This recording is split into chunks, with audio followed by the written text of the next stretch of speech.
ଏହି ଭିଡ଼ିଓରେ ଆମେ ବୀଜଗାଣିତିକ ରାଶିର ପଦ ଉତ୍ପାଦକ ଏବଂ ସହଗ ବିଷୟରେ ଜାଣିବା। ଦେଖ ଆମ ପାଖରେ ଏଠି 5ଟି ବୀଜଗାଣିତିକ ରାଶି ଦେଇଛି। ଏବେ ଏହି ବୀଜଗାଣିତିକ ରାଶିର ପଦ କହିଲେ ଆମେ କ'ଣ ବୁଝିବା? ଦେଖ ବୀଜଗାଣିତିକ ରାଶିର ପଦ ଗୁଡ଼ିକ ମିଶା ଯାଇଥାଏ ନହେଲେ ଫେଡ଼ା ଯାଇଥାଏ। ଅର୍ଥାତ୍ ଦେଖ ଏ ପ୍ରଥମ ବୀଜଗାଣିତିକ ରାଶିରେ 3x ରେ xର ବର୍ଗ ମିଶା ଯାଇଛି ଏବଂ 2xy ଫେଡ଼ା ଯାଇଛି। ତେଣୁ ଏ ବୀଜଗାଣିତିକ ରାଶିରେ ପଦ ଗୁଡ଼ିକ ହେବ 3x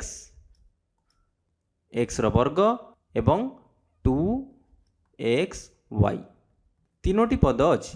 ସେପରି ଏ ବୀଜଗାଣିତିକ ରାଶିର ପଦ ଗୁଡ଼ିକ କ'ଣ ହେବ?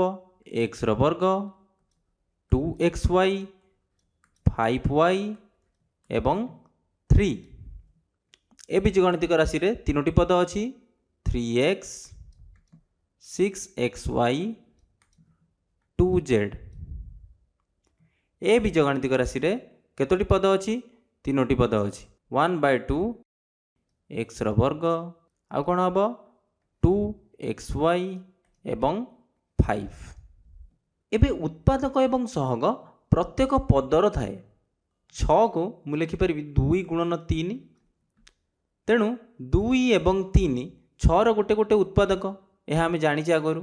ସେପରି ଏଠି 3x ଗୋଟେ ପଦ, ତେଣୁ 3xକୁ ଆମେ ଲେଖିପାରିବା 3 ଗୁଣନ x।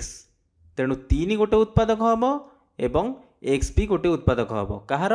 3xର। 3 ଗୋଟେ x ଗୋଟେ। ଏବେ xର ବର୍ଗ, xର ବର୍ଗକୁ ମୁଁ ଲେଖିପାରିବି x ଗୁଣନ x। ତେଣୁ xର ବର୍ଗର ଉତ୍ପାଦକ ହେବ x ଆଉ ଗୋଟେ x। ସେପରି ଆଉ ଗୋଟେ ପଦର ଦେଖିବା ଉତ୍ପାଦକ, ଧରିନିଅ 5y। 5yକୁ ମୁଁ ଲେଖିପାରିବି 5 ଗୁଣନ y। ତେଣୁ ଉତ୍ପାଦକ ହେବ 5y। କାହାର? 5y ପଦର।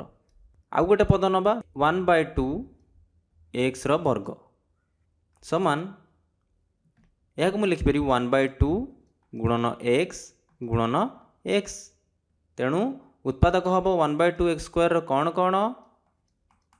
1/2 ଗୋଟେ ଉତ୍ପାଦକ, x ଗୋଟେ, x ଆଉ ଗୋଟେ। ଏବେ ଆଉ ଗୋଟେ ପଦ ନେବା 6xy। 6xyର ଉତ୍ପାଦକ କ'ଣ କ'ଣ ହେବ? ପ୍ରଥମେ 6କୁ ଆମେ ଲେଖିପାରିବା 2 ଗୁଣନ 3 ଗୁଣନ x ଗୁଣନ y। ତେଣୁ ଉତ୍ପାଦକ ହେବେ 6xyର 2 3xy। ଏବେ ଆମେ ଜାଣିବା ସହଗ ବିଷୟରେ। 3x ଗୋଟେ ପଦ, 3xକୁ ଆମେ ଲେଖିପାରୁଛେ 3 ଗୁଣନ x। ତେଣୁ xର ସହଗ ହେବ 3। 3ର ବି ସହଗ ହେବ କ'ଣ? x।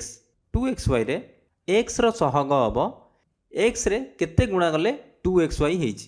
xରେ କ'ଣ କ'ଣ ଗୁଣା ଯାଇଛି? 2 ଗୁଣା ଯାଇଛି, y ଗୁଣା ଯାଇଛି। ତେଣୁ xର ସହଗ ହେବ 2y।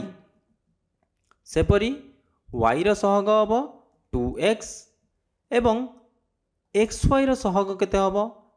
xyର ସହଗ ହେବ 2, କାରଣ xyରେ 2 ଗୁଣା ଯାଇଛି। ତେଣୁ ଯେତେବେଳେ ସହଗ ଗୋଟେ ସଂଖ୍ୟା ହେବ କିମ୍ବା ଧ୍ରୁବ ରାଶି ହେବ, ସେତେବେଳେ ସେ ସହଗକୁ ଆମେ କହୁ ସାଂଖ୍ୟିକ ସହଗ। ବୁଝିପାରିଲ? ଏଠି 2 ଗୋଟେ ସାଂଖ୍ୟିକ ସହଗ।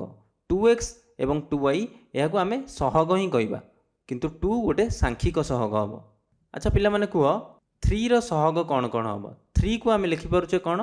3 ଗୁଣନ 1। ତେଣୁ 3ର ସହଗ ହେବ 1, ଯେଉଁଟାକି ଆମେ କହିପାରିବା ସାଂଖ୍ୟିକ ସହଗ। ଆଉ ଗୋଟେ ପ୍ରଶ୍ନ ନେବା 2z। 2zରେ ଆମେ କାହାକୁ କାହାକୁ ଗୁଣିଛେ? 2 ଗୁଣନ z। ତେଣୁ 2ର ସହଗ ହେବ z ଏବଂ zର ସହଗ ହେବ 2। zର ସାଂଖ୍ୟିକ ସହଗ ହେବ 2।